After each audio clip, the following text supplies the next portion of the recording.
My name is Ethel Bishop. I'm 29 years old. And this is the story of how my family tried to erase me, until my grandfather's final act brought everything crashing down. It was raining the day my father called me useless. Not just raining, the kind of heavy, punishing downpour that made the skyline blur and the city streets feel like a war zone. Inside the glass conference room on the 44th floor of Bishop International, the storm outside was nothing compared to the one brewing within. "You're an embarrassment," my father spat, his voice as cold and sharp as the steel trim on the table. The file he had been holding hit the floor with a slap, papers scattering like ashes. "Do you even realize what you've done, Ethel?" My breath hitched in my chest. My hands clung to the edge of the boardroom table, but my voice cracked before it could even carry. "Dad, I can fix it. The contract hasn't been signed yet. I just need..." "To do what?" "Ruin us further." That voice didn't come from my father. It came from Ethan, my older brother. The golden boy. The one who wore arrogance like cologne and had never worked a real day in his life. He smirked from his seat at the end of the table, adjusting the cuff of his suit like he was already the CEO. "You tried to sell our maritime division at a 50% loss," Ethan sneered. "That's not a fixable mistake. That's sabotage." I opened my mouth, but my father cut me off with a wave of his hand. "Save it. The board's already seen the numbers. You've embarrassed this family. You've made us vulnerable. You've shown the world that you're not capable." My heart was pounding so loud I could barely hear the rest.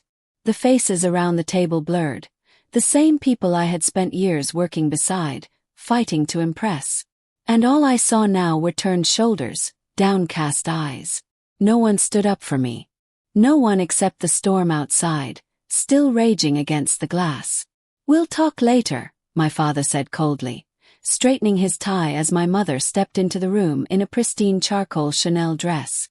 Her expression was unreadable. No pity, no anger. Just a hollow elegance that made her presence feel colder than the room itself. Then they left. The doors closed. And I was alone. With Ethan. "You know," he said, strolling past me slowly, "Dad actually thought you had potential. That you could be more than a PR mascot. He even said you might take over someday." He leaned in close, his voice dropping to a venomous whisper. "Guess he finally realized what the rest of us always knew. You're just the charity case. The daughter he had out of obligation." I clenched my jaw so hard it hurt. But I didn't speak. I wouldn't give him the satisfaction of seeing me break. That night my father fired me. Not in private. Not with grace. He summoned me to his office, gave me 6 months severance, and told me I'd be starting over at my Uncle Victor's company in Seattle. Like I was a child being shipped off to boarding school. When I protested, he said the words that seared into my spine like frostbite. "If you refuse, you get nothing. No money. No family. No name." My mother didn't flinch. She was already arranging my flight. I remember walking out of the building that night, soaked in rain, stripped of everything I had worked for. I didn't even go home. I booked a hotel room in Midtown, just a few blocks from the office I was now banned from entering. That room was silent. Too silent. The type of silence that made your own heartbeat feel like a scream. I opened my laptop. Out of reflex, I pulled up the contract, the one Ethan claimed I botched. I read it once. Then again. Something was off. Clause 12.2. The valuation of the maritime division. The numbers didn't match my original draft. The language was wrong. The font wasn't even mine. A chill ran down my spine. I dug into the file history. Pulled up my local copy, the one I had saved before sending it to our internal server. And there it was. My version had a valuation of $85 million. The board version, $42 million. My hands trembled. Felt sick. I checked the metadata. There was a change logged at 2:03 a.m. just 2 days before the board meeting. The editor, Ethan Knighton under 92603. He hadn't even bothered to cover his tracks. My own brother had accessed my files, altered the numbers, and sabotaged the deal. All to make me look like a failure. All to remove me from the company. I stared at the screen for a long time. The fake numbers. The timestamp. At the betrayal carved into every byte of data. And I didn't cry. I burned. I knew Ethan hated me. That he resented how close I was to Grandpa. That he couldn't stand that I had worked my way up through the company while he coasted. But I never thought he'd go this far. That night I didn't sleep. I started making copies of everything. Screenshots, backup, external drives. I printed hard copies and hid them in separate locations. If Ethan wanted war, he would get one. But first I needed to vanish. Let him think he won. Let them all believe I had been exiled and defeated. Because that was the only way I could come back stronger. The next morning, as I stood with my carry-on bag at the train station, not the airport, I got a knock on my hotel door. I opened it expecting room service. Instead, it was him. Grandpa, James Bishop, 82 years old. Dressed like he'd walked out of a World War II photograph. His blue eyes locked onto mine like he'd seen the fire I was holding inside. "We need to talk," he said. And I knew. My story wasn't over. It was just beginning. He stepped inside the hotel room with the quiet authority of a man who didn't need to shout to own a room. Grandpa James Bishop, the founder of Bishop International, had never been a sentimental man, but there was a kind of unwavering principle to him that always felt like safety to me. He didn't tolerate weakness, but he never mistook kindness for it either. That's why, when he looked me dead in the eyes and said, "I know what Ethan did," I almost collapsed from the weight of relief. "You what?" My voice cracked. I hadn't even told anyone. "I've been watching," he said, settling into the stiff armchair near the window. "From the day Charles pushed you into that position without the proper support, I started paying attention. When Ethan started pulling late-night server access, I had the logs mirrored to a private terminal. I've seen everything." My knees gave out, and I dropped onto the edge of the bed. "Why didn't you stop him?" "I wanted to see how far he'd go." Grandpa leaned forward, resting his cane between his knees. "And I wanted to see what you'd do." I looked up sharply. "You let me get fired." "I let you get tested," he corrected. "There's a difference." That stung. My throat tightened. "They humiliated me. My own father said I was dead to him." He didn't flinch. "That man hasn't been your father in a long time." Silence settled between us like fog. Outside, the rain had stopped. Inside, I was still drowning. Then he spoke again. "I need your help." That surprised me. "You need my help." Grandpa reached into a battered leather briefcase and pulled out two things: a thick manila envelope sealed with wax and a folded sheet of paper bearing the Bishop International seal. "This," he said, handing me the envelope, "is the original contract you submitted. Backed up to an offline server before Ethan tampered with it." I opened it with trembling fingers. Every line, every figure, it was mine. Touch. My breath caught in my throat. "And this," he said, placing the second paper on the nightstand, "is a transaction log. Proof that Ethan altered it down to the minute. It's all here. Access credentials. IP addresses." He leaned back. "But if you expose this now, they'll bury it. Charles has too much pride." "Victoria," he shook his head, "she'd rather die than admit you were right." I swallowed hard. "So what do I do?" "You disappear," he said. "Let them think you're licking your wounds in Seattle. In the meantime, I'll fund a new operation. You start from scratch. Build something better. Stronger. Use it to get inside their world. Watch every move, and when the time comes, strike," I whispered. He smiled just a little. "You always were the sharp one." "What kind of company?" "Shipping," he said. "A new maritime logistics firm. Call it whatever you want, just make sure it draws the right kind of attention. You'll have a clean name, full independence, and a list of silent partners who owe me favors." I stared at him, heart racing. "They won't know it's me. They won't suspect a thing," he said. You'll operate under the name Phoenix Maritime Solutions. Appropriate, don't you think? Phoenix, the bird that rises from its own ashes. I nodded slowly. Yeah, it's perfect. He stood, adjusting his coat. I'll be in touch through a secure line. Don't contact me unless it's urgent. And Ethel. I looked up. Don't aim for payback. Aim for permanence. I don't want you to hurt them. I want you to replace them. With that he left. And I began my rebirth. A year passed. Phoenix Maritime Solutions started as a whisper in Boston's shipping district. No one knew the name.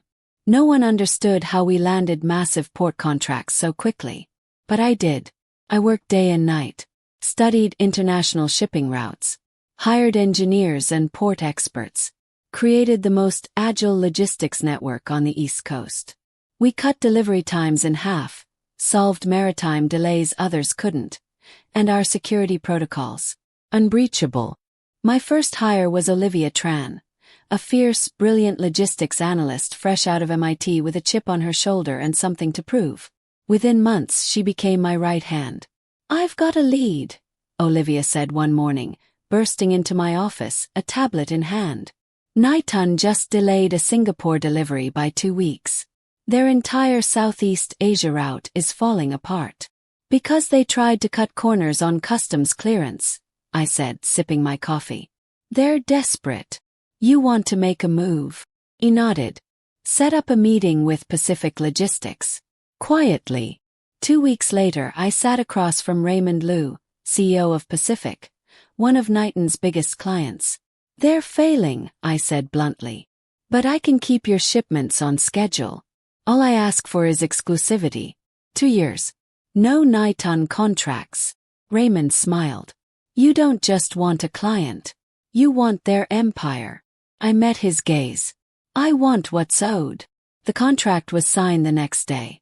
And with it, Niton lost its biggest overseas account. But I wasn't done. I needed someone inside. That's when the call came. Ethel, the voice said. It's Lucas Hayes. My blood ran cold. Lucas was Niton's former head of IT. Ethan had fired him a year ago when he started poking around financial discrepancies. Word was he'd vanished, blacklisted from corporate networks. Now he was calling me. I know what you're doing, he said. And I want in. I hesitated. Why? Because Ethan destroyed my life. And because I still have access. To what? To everything. We met at a warehouse in South Boston. Lucas looked older, thinner, but his eyes still burned with that quiet, calculating rage. I can extract every file, every message, every transaction Ethan ever touched, he said. I just need time. And protection. You'll have both, I told him. But I want it all. Offshore accounts. Shadow transactions. Anything illegal. He smiled darkly. You'll get it. And just like that, the noose around Ethan began to tighten. I spent the next 6 months collecting everything. With Lucas feeding me data, Olivia helping me connect the dots, and Raymond opening doors in the shipping world, I built a fortress, both digital and financial. But nothing could prepare me for the call that changed everything. It was Olivia. Ethel, she said, her voice shaking. It's your grandfather. My heart dropped. He passed away this morning. Peaceful, they said. The phone almost slipped from my hand. I had lost the only man who believed in me, who stood by me when even my own parents didn't. I barely remember the flight back to New York. Car ride. The silence in the cathedral as I stood at the back, watching my family mourn a man they had long forgotten. But I wasn't there for them. I was there for the will reading. And I knew, just like Ethan did, that the moment the lawyer opened that envelope, everything would change. The cathedral was marble and silence, polished pews, heavy incense, and the weight of my grandfather's absence settled like dust on every surface. I stood at the back in a simple black dress, hidden behind a black netted veil. I didn't want them to see me, not yet, not until it mattered. My mother, Victoria Bishop, sat front and center, draped in pearls and grief that looked more like performance than pain. She hadn't held his hand in years. Now she clutched tissues with trembling fingers that never touched her eyes. Beside her sat Ethan. He looked every bit the heir, slick hair, polished shoes, a jaw locked with smug control. He turned, scanning the rows behind him. And then he saw me. Our eyes locked. For a moment, neither of us moved. His smile faltered. He hadn't expected me to come.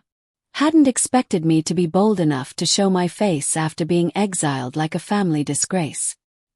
He leaned toward me as I walked down the aisle and whispered, "Bold of you to show up." I didn't stop. Didn't blink. I walked past him like he was already forgotten. 'Cause soon he would be. After the service, we were ushered to a private conference room in the legal offices of Wallace & Pratt, the firm that had served the Bishop family for decades. Everything about the room was old money.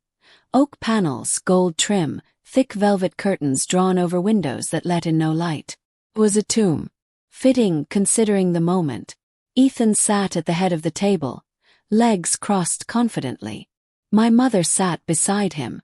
I took the farthest seat, near the wall out of the spotlight. But I kept my back straight, my gaze steady. Mr. Wallace entered with a heavy manila folder. His glasses perched low on his nose. His mouth set like a man who had held too many secrets for too long. "This is the official will of James Whitmore Bishop," he said. "Signed, witnessed, and sealed per all legal standards." He opened the envelope. "I, James Bishop, leave my personal real estate holdings and all residential properties to my son, Charles Bishop." Ethan smiled. "As well as my antique collections and remaining cash accounts to my wife, Victoria." She touched Ethan's wrist, her red-painted nails tightening slightly. Their victory was playing out exactly as they expected. But Mr. Wallace hadn't finished. "And regarding Bishop International." The room froze. Ethan straightened. The smirk on his lips grew, inch by inch. He was ready. He thought the crown was already on his head. Mr. Wallace looked up. His expression suddenly unreadable. "I leave my entire controlling interest in Bishop International, including 55% of voting shares and executive authority, to my granddaughter." The words hit the room like a bomb. "Ethel Bishop." Dead silence. Ethan's head snapped toward me. My mother made a sound, something between a gasp and a cough, and her pearl necklace snapped at the clasp, beads rolling across the table like broken promises. "This is a mistake," Ethan barked. "This has to be a mistake." Ethel was disowned. Mr. Wallace didn't flinch. "Mr. Bishop provided a personal letter to accompany the will. Shall I read it aloud?" "Don't you dare." "Read it," I said quietly. Mr. Wallace unfolded the letter. "Ethan, you were once my pride. But I watched you trade integrity for ambition. You undermined your sister, tampered with her work, and attempted to destroy her to secure your own seat. You failed the one test that mattered most, the test of honor." He paused. "My company was built from sweat and stone, not deception. Ethel, you endured what no one should. You were humiliated, exiled, and slandered. Yet you rose. Not with vengeance, but with resilience. That is what leadership demands." He closed the letter. "Effective immediately, Ethel Bishop is the sole majority shareholder and executive heir of Bishop International." Ethan shot to his feet. No, this isn't legal. She manipulated him. She fed him lies." "I didn't need to," I said calmly, standing. "Grandpa saw you for who you are. You'll never run that company," he hissed. "The board will vote you out." I smiled faintly. "Then I guess you'll be shocked when you walk into tomorrow's meeting." He went pale. Mr. Wallace stood. "The will is binding. And it has been filed with the state. Any attempt to contest it will result in immediate public litigation." I walked toward the door. Ethan blocked my path. "You think this is over," he whispered.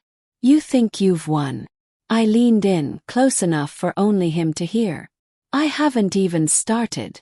The next morning, I returned to Bishop International for the first time in over a year. The building looked the same. Towering steel and glass, sharp lines and cold elegance. But this time, every step I took toward the executive floor felt like reclaiming oxygen after being held underwater. The boardroom was packed. Ethan sat at the head, surrounded by executives he thought were still his. But as I entered, every eye turned to me. The room hushed. I walked calmly to the head of the table and placed a thick file on the desk. "This," I said, "is the security footage from the IT department the night the maritime contract was altered." The screen lit up. There he was, Ethan, typing, editing, changing figures. Timestamp. Access log. It was all there. "This is forgery," I said. "And sabotage." And here, I held up a second file, is the transaction record linking Ethan to Victor Jansen, a contractor currently under FBI investigation for money laundering through fake maritime invoices. Ethan lunged to his feet. "This is fake. She forged all of this." The door opened. Lucas stepped in.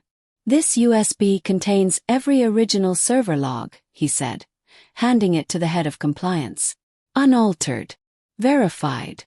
Board members stared in horror. Linda Fraser, Ethan's longest-standing supporter, looked at him like she was seeing a stranger. "I propose an immediate vote," she said slowly, "to remove Ethan Bishop from all managerial duties. Effective immediately." Hands rose. Unanimous. Security escorted Ethan out. He screamed the whole way. "You'll pay for this. All of you. She's not a bishop, she's a parasite. A disgrace." I stood silently, watched the door close behind him. Then I turned to the board. "From today on," I said, "we rebuild. With truth. With strength. And with no room for snakes." They applauded. But I wasn't celebrating. Because I knew this wasn't the end. It was only the fall of the first domino. The next morning I stepped into the CEO's office for the first time. My office now. Everything was untouched, like Ethan had expected to walk back in at any moment and reclaim his throne. I could still smell his cologne in the leather of the chair, the staleness of false power lingering like mold in a corner. I didn't sit. Instead, I walked to the tall windows that overlooked the Manhattan skyline. The city pulsed with ambition, hunger, and quiet war. But none of it scared me anymore. I had survived the worst betrayal a daughter could face. What was a few more battles? Behind me, Olivia entered. "He's trending," she said, dropping a tablet onto the desk. #Bishop scandal is all over Twitter. News outlets are picking it up. They're quoting the footage. The financial fraud. The money laundering. All of it. I turned around. "Is the FBI moving?" Lucas spoke to an agent this morning. "The investigation's expanding. Ethan will be lucky if he gets out on bail." He nodded. "Good. Now we clean house." The next few weeks were chaos, but it was the kind I could control. I ordered a full audit of every department. Brought in outside firms to investigate internal corruption. Half the senior staff were replaced by the end of the month. Some for negligence, others for knowing and saying nothing. And for the first time in years, Bishop International started to breathe again. But not everyone welcomed the change. One afternoon, as I sat in a closed meeting with legal and finance, a receptionist knocked urgently. "There's someone here to see you," she said, hesitating. "She says she's your mother." Froze. I hadn't seen Victoria Bishop. Not since the will reading. "Send her in," I said. When she entered, it was like watching a ghost walk through the doorway. Same Chanel elegance. Same sculpted poise. But her eyes, they weren't cold. They were terrified. "Ethel," she said. "We need to talk." I didn't offer her a seat. Waited. "I didn't know about Ethan," she said quickly. "I had no idea he went that far." "You helped send me away," I said. "You didn't care if I disappeared forever." Her jaw clenched. "I was protecting the family." "No," I said, stepping closer. "You were protecting your image." She looked down. "I need your help," she whispered. "They've frozen Ethan's accounts. The lawyers say we're exposed financially. We have debts, mortgages, taxes. Everything is tied up in Ethan's name. That sounds like a personal problem, I said coldly. Please, she whispered. You don't understand what it's like to lose everything. I laughed, one bitter, sharp sound. Don't I? I walked past her and opened the door. Go home, mother. And next time you think about which child to throw away, make sure the other one can swim. Later that night I sat alone in the office. The forged contract still sat in a glass frame on my desk, the same one Ethan altered to ruin me. I kept it there not as a reminder of pain, but of power. How far I had come. My phone buzzed. It was Lucas. They're going after the shell companies now, he said. Looks like Ethan's been laundering through subsidiaries registered in Belize, Singapore and Malta. Your exposure was clean. No ties to Phoenix, no digital footprints. Good, I said. I want full immunity. You'll get it, Lucas replied. But there's something else. Tensed. What? They found an email chain between Ethan and your father. My blood turned to ice. What are you saying? Lucas hesitated. Charles knew. Knew what? That Ethan was altering contracts. That he was shifting funds through offshore shipping deals. Your father was letting it happen, and in some cases directing it. I was silent for a long time. Then I spoke. Send me the files. The next morning I arrived at the office early, before sunrise. My father was already waiting. He sat in the corner of the executive lounge, sipping from a crystal tumbler of scotch like nothing had changed. But he had. The man who once disowned me now looked fragile, smaller somehow, like a crumbling statue held together by arrogance and denial. Ethel, he said, nodding. I suppose congratulations are in order. I sat across from him, placing the tablet on the table between us. I have proof you were complicit, I said. Emails. Transfer receipts. You knew what Ethan was doing, and you let it happen. He didn't blink. The company was flailing. Ethan found creative ways to keep it afloat. He committed crimes. Charles shrugged. Sometimes survival demands compromise. No, I said. Sometimes it demands integrity. He leaned forward. What do you want, Ethel? To ruin your own father. Put me behind bars. Destroy your mother's legacy. I want the truth, I said. And I want you gone. He stood. You think you've won. But Bishop International was never meant for you. Maybe not, I said, standing too. But it belongs to me now. And I'm not just going to run it. I'm going to redefine it. As he turned to leave, I added one final word. Resign. Today. Or I go public. He stopped in the doorway. I always told your mother you were too emotional to lead, he said. Looks like I was wrong. Then he was gone. That afternoon, a press release went out across all media outlets. Effective immediately, Charles Bishop has resigned from all roles within Bishop International. The company will continue forward under the sole leadership of CEO and majority shareholder Ethel Bishop. Social media exploded. Investors applauded. Analysts called it a corporate revolution. But I knew it was more than that. It was reclamation. It was justice. And yet part of me still hurt. Because even with the victory, there were scars that wouldn't heal. That night, I walked through the empty halls of the office building, remembering every moment I had once felt small here. Every hallway that had echoed with my silence, every meeting where I'd been overlooked, every closed door that had once locked me out. And now every door was open. But I wasn't done. Not yet. Because Ethan wasn't the only enemy I had. There were more. Some hidden. Some watching. And I was going to find every last one.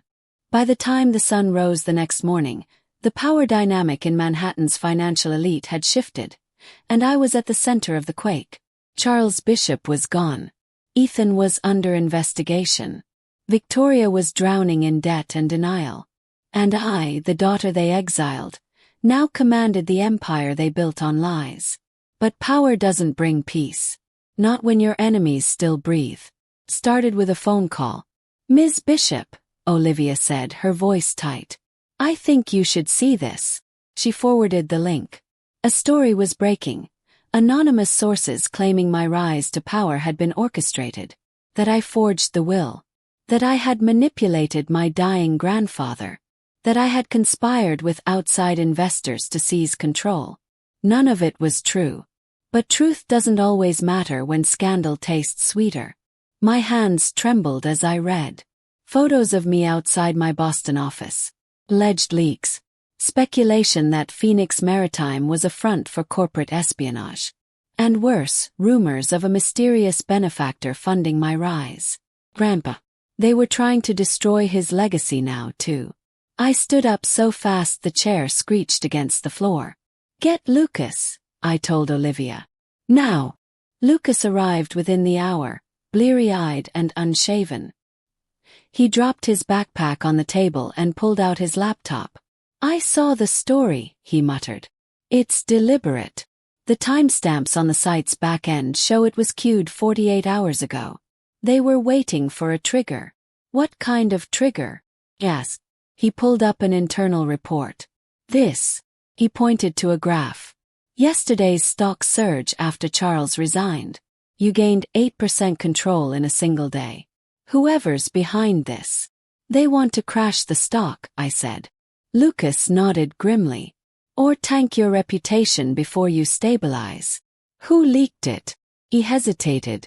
I don't know. But whoever it is, they're inside. That stopped me cold. You think someone on my team? I'm saying someone has access to private documents, schedules, personal data. This isn't a blogger with a grudge, Ethel. This is calculated. That night, I returned home to my apartment overlooking Central Park. The city lights blinked beneath the clouds, and I felt like I was staring down an ocean of sharks in tailored suits. I poured a glass of wine and turned on the security feed from my office. I watched the loop of footage, frame by frame, every entry and exit.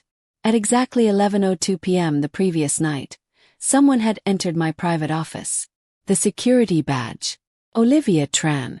My stomach dropped. Oh, not Olivia. She had been with me from day one. Boston. Phoenix Maritime. Every all-nighter. Every storm. She was family in all the ways blood had failed me. I hit rewind. Watched again. The figure stepped in. Hood up. Moved with purpose. She, or someone using her badge, accessed my cabinet. Pulled out a flash drive. Plugged it in. Downloaded something. Picked up my phone. Meet me, I said. Now. The rooftop. No one else. The rooftop was cold. Wind slicing across the skyline like a knife. Olivia stood near the edge, her coat flapping. She turned as I approached. I saw the footage, I said. She didn't speak. You used your badge. Still nothing. You leaked the story. She looked down. Not exactly. My blood ran cold. What does that mean? She turned to face me, tears forming in her eyes. I didn't want to. I didn't mean to. But I was compromised. By who? She swallowed. Victor Jansen. My heart stopped. Victor. The same name Lucas mentioned. The one laundering money through Ethan. The one now being investigated. He reached out months ago, Olivia whispered. Said he'd expose something from my past if I didn't help him monitor you. I thought I could mislead him. Feed him harmless updates. But then he asked for files. Schedules. Details. I thought I could keep it under control. I was shaking. You gave him access to my grandfather's letters. She nodded slowly, tears now spilling. He sold them. To the press. I staggered back. You betrayed me. I didn't want to, she said. But I was scared. You should have come to me. She looked up, eyes wide. Would you have forgiven me? I didn't answer. She already knew. I fired Olivia the next day. Quietly. No public drama. I gave her a severance and a signed NDA. Hurt. But it had to be done. If I showed weakness now, I'd bleed in front of wolves. Lucas tried to talk me out of it. She was coerced. Used. And I was humiliated, I snapped. Used. Lied to. He didn't argue further. But later, when I sat alone at my desk, I opened the last photo I had of Olivia and me. 2 women standing on a dock in Boston, the harbor behind us, the wind in our hair. I deleted it. Not out of anger. Out of necessity. The next 2 weeks were brutal. Media fires. Legal threats. Investor panic. But I held the line. Because that's what Grandpa would have done. Then one night, as I walked through the empty conference hall after a late board meeting, a security guard handed me a sealed envelope. No return address, he said. Inside was a single flash drive. And a note. You may have survived, Ethan. But the game has only begun. No signature. No hint. Just the flash drive, humming with danger. I inserted it into a secure laptop and watched. It was a video. Security footage. Not of my office, but of my grandfather, sitting at his desk, speaking into a recorder. If anything happens to me, if Ethel is ever in danger, there's one final backup, one record no one else knows exists. He leaned forward. It's not about money. It's not about the company. It's about the family. And the rot buried deep inside it. The screen went black. Then a loading bar. Encrypted files. Dozens of them. Labeled. Operation Paladin. My hands went cold. This wasn't over. Not even close. Grandpa had seen something coming. Something none of us were ready for.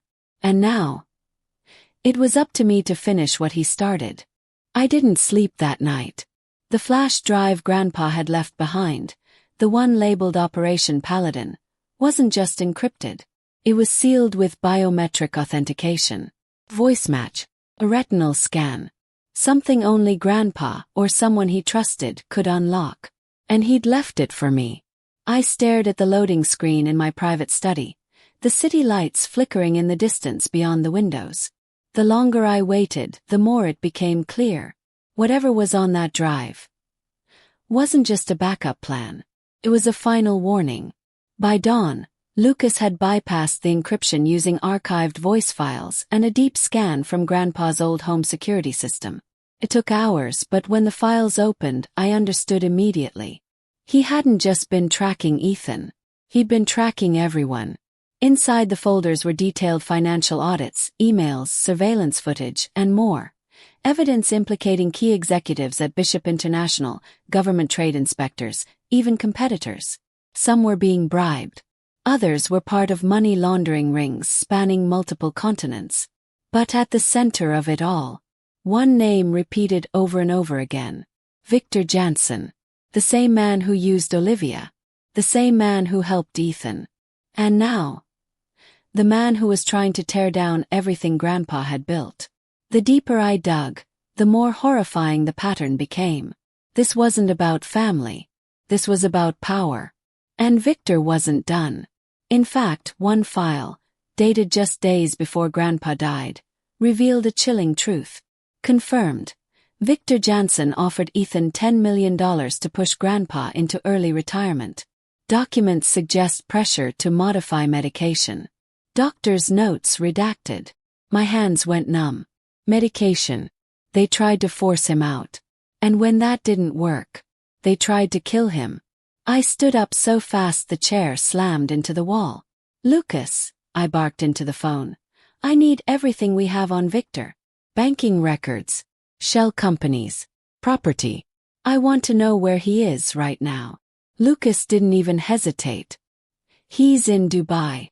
But if he gets wind that we're onto him, then he disappears, I said. So we move first. The next 48 hours were a blur of planning, meetings, and silent coordination. I hired a private investigation firm with international reach. Lawyers on retainer began drafting extradition paperwork in case criminal charges could be filed. But we needed more. We needed a trap. And I knew exactly how to build one. Victor had a weakness. Greed. He couldn't resist a profitable deal, especially if it hurt Bishop International. So I created a fake company. Links Trade and Freight. A dummy corporation registered overseas. offering offshore logistics deals at impossibly high margins. Then I leaked word through a known middleman that the company wanted to buy Phoenix Maritime. All Victor had to do was show up to negotiate. And he did. 3 days later, a sleek black car pulled into a private airstrip outside Geneva. Victor stepped out, tall and lean, wearing a navy suit and a grin carved from arrogance. He didn't know I was watching. Through a hidden camera embedded in the meeting room, I watched him sit across from my proxy, a legal actor posing as Lynx's CEO. 50% up front, Victor said. I don't do favors. Especially not for ghosts. And you're sure Bishop won't retaliate? The actor asked. Victor laughed. Ethel Bishop. She's a glorified figurehead. Her grandfather's dead. Her allies are dropping off one by one. She won't last 6 months. That was when the trap sprung. The room locked down. Swiss police burst through the doors, armed with extradition orders tied to U.S. financial crimes, international laundering, and conspiracy to commit corporate sabotage. Victor went pale for the first time in his life. And I watched from a private jet above the Alps, sipping a glass of wine. You should have stayed in the shadows, I whispered. News of Victor's arrest hit the media like a tidal wave. Suddenly, the anonymous leaks vanished. The accusations stopped. The smear campaigns dissolved into silence. And the public narrative flipped almost overnight. Ethel Bishop had not only saved the company from internal collapse, she had dismantled an international criminal network. But I knew the fight wasn't truly over. There was one more ghost I had to confront. One last face I couldn't erase, no matter how many contracts I secured or scandals I survived. My father. He'd gone quiet after resigning. No public statements. No press appearances. He'd retreated to our family estate in upstate New York like a fallen king waiting to be forgotten. I drove there myself. No security. No entourage. Just me. The grounds were overgrown. Once manicured hedges now clawing over the stone walls like weeds reclaiming their throne.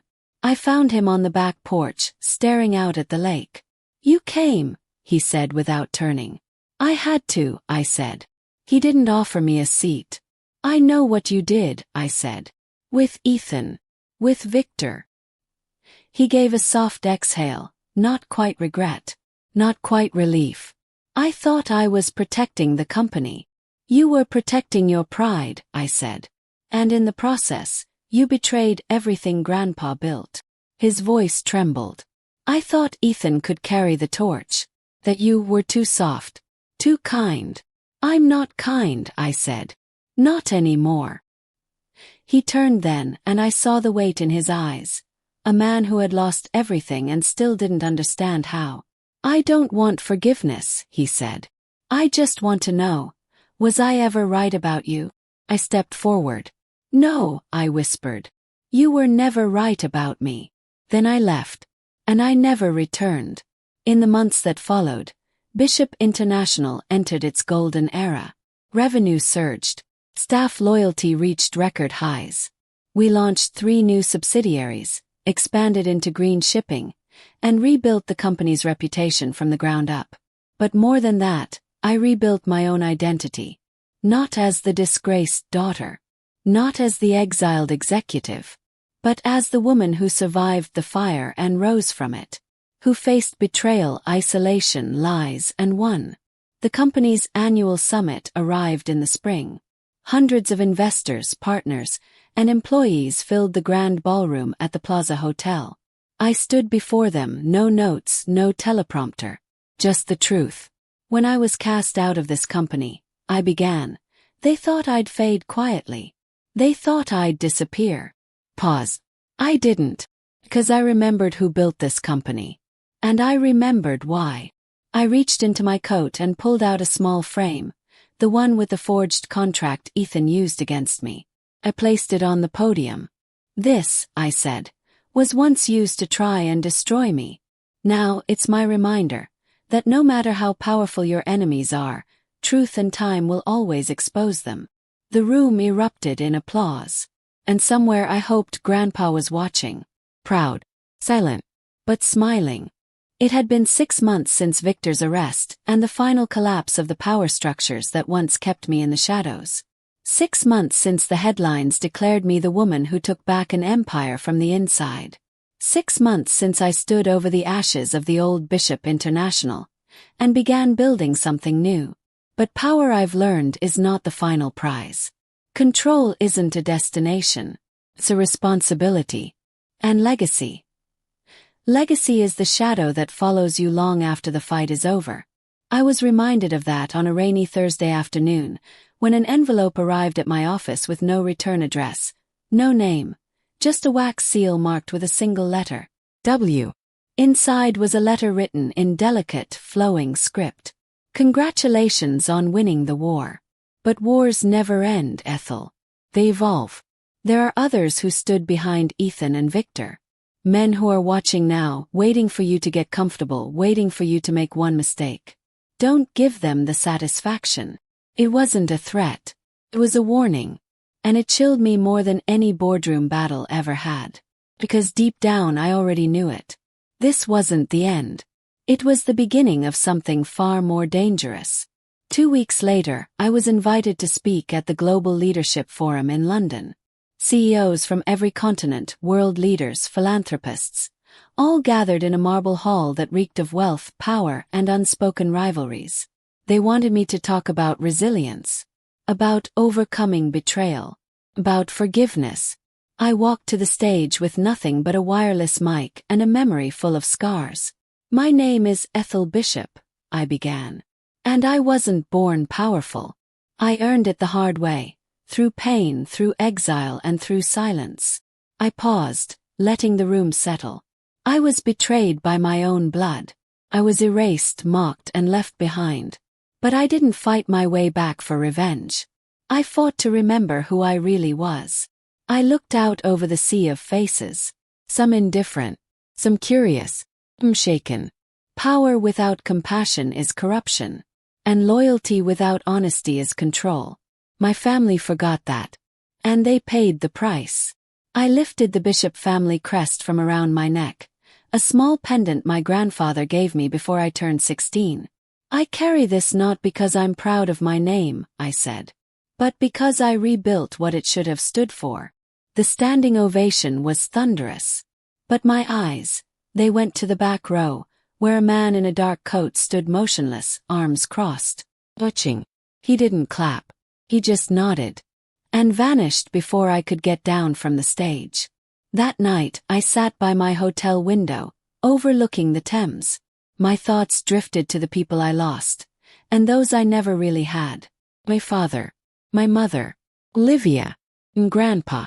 I opened my laptop and played the recording he left for me one more time. You don't just inherit a company, Ethel.